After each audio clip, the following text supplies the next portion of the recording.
So I was looking on Netflix to be like, what should I watch? Because I wanted to take a small break from Grey's Anatomy. And I was like looking through the what's trending section, and they put the Pokemon movie, like not the newest one, but like one of the newer ones on Netflix, like it's new. The one where Pikachu like talks at the end and everyone flips a shit about it. Insert clip here.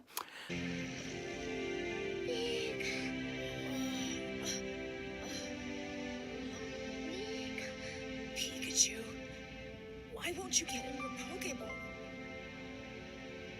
It's because. It's because I always want to be with you.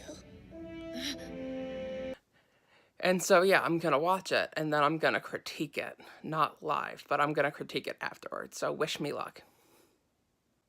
Okay, so I just finished watching the Pokemon movie I Choose You. Found out that's the title of the movie. And the one, like, the one where Pikachu talks.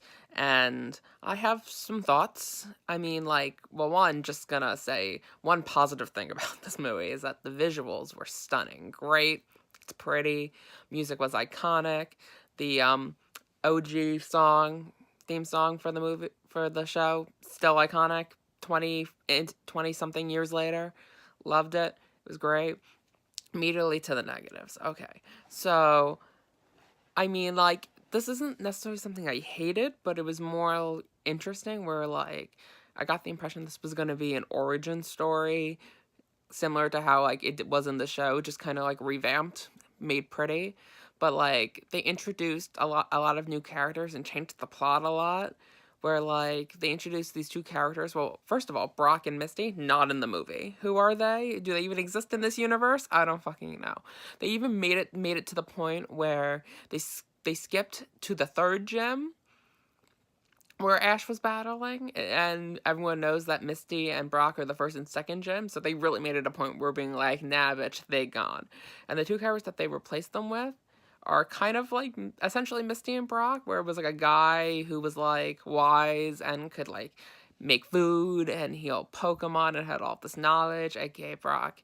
And then like this girl who was feisty and thought she was better than everyone and would always argue with Ash, aka Misty. So like that was interesting. And then also they made it a point to introduce a lot of different characters and Pokemon from other regions, so it wasn't specifically just the Kanto region. And like I didn't hate that, but I didn't love it either cuz like I wanted more Kanto representation. And also when it comes to that, they also it was weird cuz like the plot surrounded around Ho-Oh, which is from Johto, even though all took place in Kanto.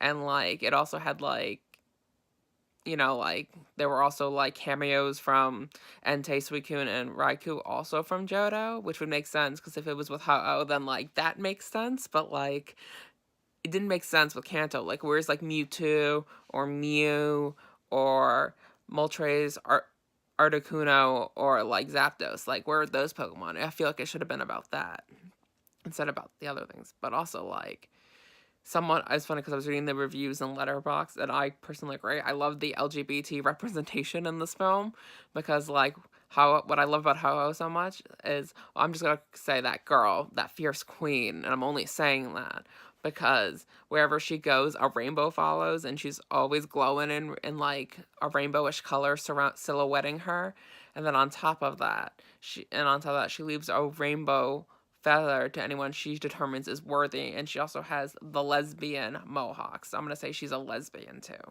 which we stand. We stand a lesbian queen, aka Ho-Oh.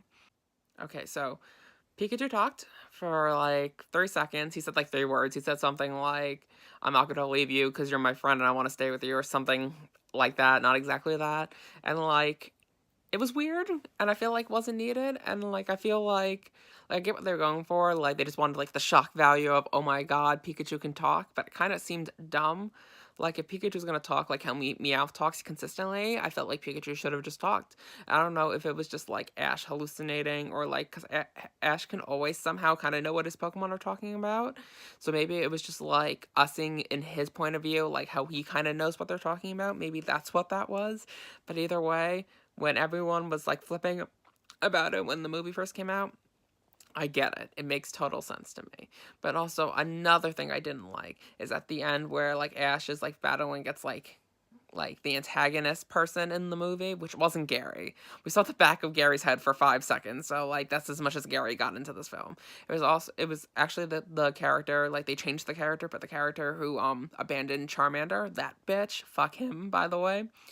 And it was like the whole thing where it was like he was like, I battle to get stronger and to make my Pokemon strong. And Ash is like, I battle to make friends. And I'm like, okay, so you make your Pokemon beat the shit out of each other and almost die so that they can be friends.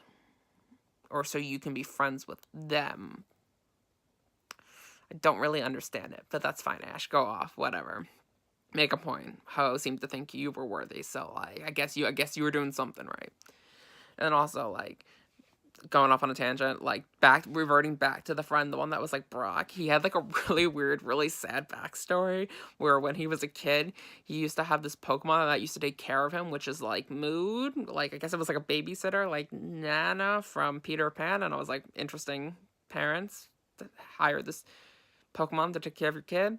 And like one day, like he went off and was like by himself and was like in the forest and it was like snowing and cold and he was like laying on the ground and like about to die. And then like this Pokemon showed up and wrapped itself around him to keep him warm and it was like really super cute. And then like they pan later and the kid wakes up and the Pokemon is fucking dead. Like it froze in the snow like to protect this kid. And like the adults came and they were ripping the kid away from like the dead frozen Pokemon and the kid was like no and crying and I was like fuck. Like Pokemon went there, like they went off. And like it's funny because like if you watch like the newer episodes of the show, which I don't, they made it a lot more kid friendly and a lot less violent and it's a lot more like, you know, like woohoo, we're friends and we hang in like they don't even have gym battles anymore. Like so like it's very little fighting at this point. And like they changed the cartoon style to make it look more friendly and Ash looks a lot younger and then they're like, but we'll just make a Pokemon die. That's chill. And I'm like, okay. So yeah, that happened and that's my review of this movie. And ironically enough, I looked it up and I didn't fact check every Pokemon movie, but I'm pretty sure this one is the highest rated of them all. And I feel like that's just wrong because all the other ones are better, significantly better. And I know it's not my nostalgia saying that because I've seen a lot of them recently because I like to watch them a lot. Because, you know, like my childhood and I need something to bring me out of the seasonal depression. So I'm like, I mean, okay, critics, if you say so. And that's my review of that movie. Okay, so I've gotten a haircut since the last time you saw me. That's not what this video is about, though. This video is about that card that my cousin sent, the passive-aggressive one I was telling you about. And I thought that'd be fun, that instead of just sending you a picture of what it said so you could do it yourself, I would read it to you. So it's like a children's book, like viewing party and all. And so that's what I'm gonna do. I'm gonna read it to you like it's a children's story, like it's Dr. Seuss. This is the card that I'll be reading. Look how much she wrote. It's a lot. Okay, so the card says, what we have once enjoyed, we can never lose. All that we love deeply becomes a part of us. And that's a quote, apparently, from Helen Keller. So shout out to Helen Keller. Not shout out to these people, though.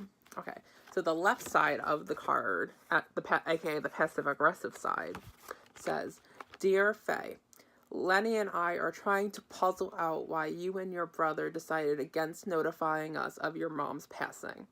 That was cruel. Lenny loved your mom, and you both denied him paying his final respects to her. They weren't distant relatives, but first cousins, and then she underlined first twice to make it a point how close they were. Lenny tried calling your mom over several months. Finally, I Googled her only to read her obituary. We wish you peace, but you and Ross weren't acting like family. Stay well. It would be helpful if you returned his call. And then she underlined call. Even though he didn't call us, and he still hasn't called us, so. And it's funny, because, like, really laying it on thick, like, a lot of words. Also, I'm surprised I could read this. It's in script, and I can't read script, so shout out to me for being able to read that. And then on the right side, the non-passive aggressive section, she wrote Dear Faye and Family, which is weird in general because she wrote Dear Faye on the other side, so I don't know why you have to, like, say it twice. And it says, in general, keeping you in our thoughts and wishing you peace. That was, like, on the card. That was, like, already on the card. And under it says, Lenny and I were deeply saddened to learn about your mom's passing. She was a lovely lady, exclamation point. Thinking of you, Judy and Lenny. Which is weird because, like, Lenny's technically our cousin and Judy isn't. So I don't know why that bitch put her name first. And usually I'm like, woohoo. Love the women. Fuck Judy. We don't stand her. We don't stand Lenny either, but we extra don't stand Judy. And it's funny to me because it's kind of just like, almost like she wrote this, like, the one on the right first and was like, oh, you know, our condolences, it sucked your mom died, our cousin died. Then at the end, it was almost like before she said it, she was just like, fuck it, I'm gonna give them a piece of my mind. And then wrote all this shit on the left. And it was savage because apparently, like, my grandma in the hospital was like, I don't want them to know that like when she finally passed. And so we were like, okay, so we just didn't tell them. And I was like, savage grandma. And so that's it. That's me reading the card, the passive aggressive card. And now my mom plans to, like, send it back, pretending like we didn't open it, and then also, like, put in a note of our own, being very passive aggressive back. So then it's like, bitch, you didn't get the last word. And also, on top of the fact that you didn't get the last word, also, I don't want your stupid letter. Fuck you. So my sister and my mom went to Dick's, and they got me a penguin. It's cute. So now I have 2 penguin stuffed animals for my room upstate. What should I name him? Drop the names in the comments below. And maybe I'll pick one and update it the next vlog. Because the next one I'll be physically in Oswego. So for the next vlog, I'll pick a name. So I've been cleaning my room and it looks like a mess right now. I'm not gonna lie. And while I was cleaning the room, I found a lot of random crap. So I'm just going to go through it all. Here is my iPod Shuffle. Here is my iPod Nano, I think this is what this was called. An iPod Touch. Another iPod Touch, but one with a camera. The iconic NV2 in maroon. I think this is an iPhone 4. And an iPhone 5. And last and finally, the OG DS. Love this thing. Okay, so I'm back again, and I was looking through more of my crap, and I found the LG chocolate, the one that we were talking about the other day, in maroon. Iconic. If you're a millennial, you'll know. And if you're not a millennial, then you don't know. So I woke up this morning to a text from my sister, and she was like, is your Wi-Fi working? And I was like, I mean, like, honestly, I didn't check. And then I checked, and it wasn't working. So I was like, no, it isn't. And she was like, okay, I'm going to unplug it and plug it back in just to see if it works.